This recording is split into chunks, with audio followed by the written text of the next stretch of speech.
okay, here I am. I wanted to be more natural and more real for this particular subject. So no makeup, no flattering angles to obscure the loose skin on my neck and my face. My little ulcer where my ulcer was and it's healing showing. My Jamie's, my Homer t-shirt. What I wanted to talk about here is things I've been through, and I speak about them very nonchalantly in my blog and to people in person and all that good stuff, because they're facts. They don't define me and they didn't break me, and I feel like, I won't go around everybody meet saying, hey, I've been through this, ha ha ha. It's not like that. It's like, if the subject comes up in some way or another, if it is appropriate to relate the experience or whatever, I will discuss these things very, very, openly. I have no shame. I have no sense of secrecy or anything like that, because it happened to me. I survived them, and I'm not a victim. My life has been kind of plagued with forms of abuse, and which I've never been the victim type. I've never just taken anything from anybody. I've always fought back, always. But the first thing would be when I was 2, a man my mom dated molested me. He was alone with me one time for about 20 minutes while she ran down to the grocery store. She came back. I was hysterical. He said I had disobeyed him, and he beat me with a hairbrush. She still dated him after that. I'm going to chalk it up to her being young and stupid. But not long after that, he said to her, I'm into little girls, and that's when she broke it off with him. And she had no idea about this till I was 17, because it's like I knew, but I didn't. I couldn't, because I was so young when it happened, and I don't have a graphic memory of it. It's a very vague memory. But I put it together when I was 17, babysitting a little girl that looked so much like me at that age.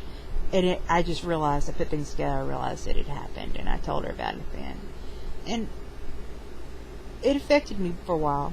The man who did it died recently, and my aunt told me, I was supposed to jump for joy or something. I don't know what she expected my reaction to be, but I felt absolutely nothing other than annoyance that she was bugging me with it, Then my mom was abusive. She had been raised in a home with an alcoholic father who, when he was drinking, he was very violent. And she wasn't ready to be a mother. She didn't want to be a mother.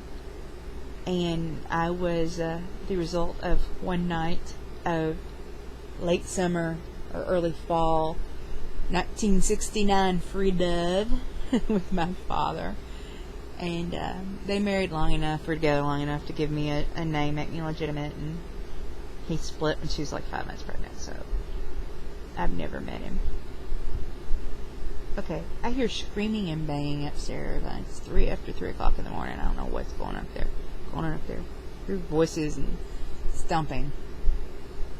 Anyway, but there's that, and then I spent my life being kind of a pariah, rejected and made fun of and not included. And the thing is I always felt like an outsider with everybody. My own family, everything. I always felt like everybody's round and I'm square. Everybody speaks one language, I speak another, all the cliches.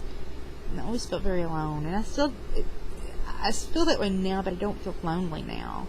I like being single. I like living alone. I like being in charge of everything, And it's not that I want to stay single forever, because I would love to date right now. I would love to date, but I don't know that I would jump headlong back into marriage again, I don't even know if I want to remarry, for that matter.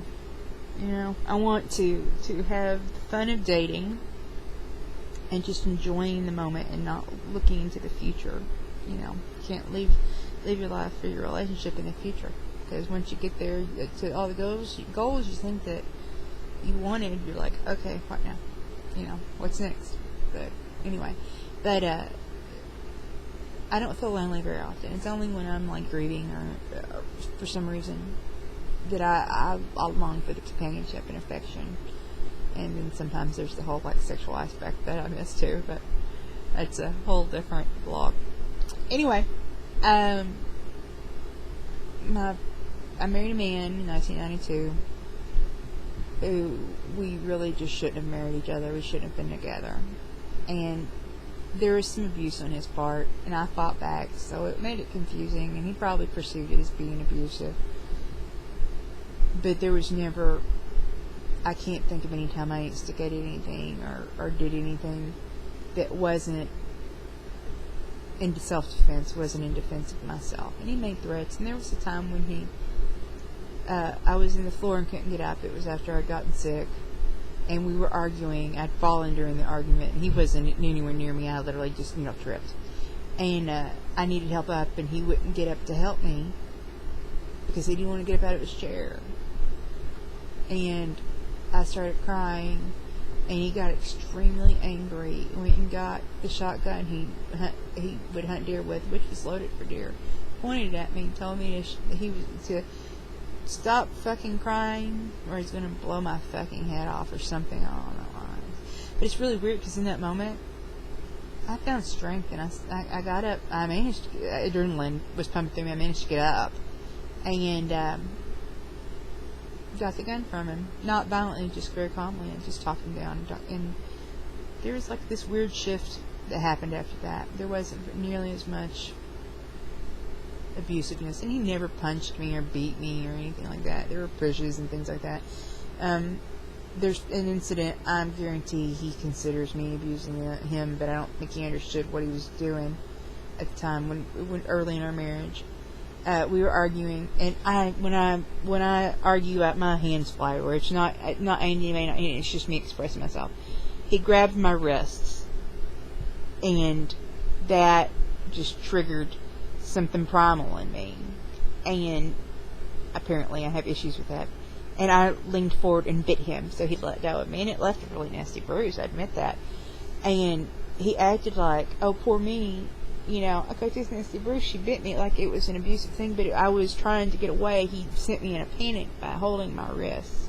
And I realized he may have thought I was going to hit him. I mean, I know that. I know that that's a possibility. We never talked about it. But, I never did anything at him. It was always in self-defense. And it wasn't really bad. I'd say 85% of the time he was decent. And he took care of me when I got sick. I give him kudos for that. And when he was medicated, he was a very good husband. I had a year and a half or so of a really good marriage, and I felt really, really deep love for him then. But I didn't marry him for the right reasons. I married him because I didn't think anybody else was going to want me, because no one had before him. And I was lonely, and I was having problems with my family, and he had a really fucked up childhood, and he was just fucked up really badly because of things from his family that continued well into his adulthood. But I don't hate him, and I've forgiven him for me. I don't ever want to see him or talk to him again, but I don't hate him. He's the only relationship I ever had, and he was a part of almost a third of my life, so it's kind of hard to separate him from things that I relate about my life, and because it's just so, my only relationship has been him. My only person I've ever kissed has been him. Everything, and he was there for so much of my life experience. It's just kind of hard, not for him not to be ingrained in it. I try to stop saying when I was married now and try to phrase it differently when I say things. So anyway, I've been through these things, and I've gone through all this health stuff that way too young and way too badly. But in my heart, I'm happy. In my soul, I'm happy. And I don't know. I'm open about them, and I talk about them very easily. And if people reject me for being honest about them and being open about them, do I really need them in my life? I know people get uncomfortable about things, but I've also seen people who responded positively and were helped by me talking about it because someone said something that they wanted to say.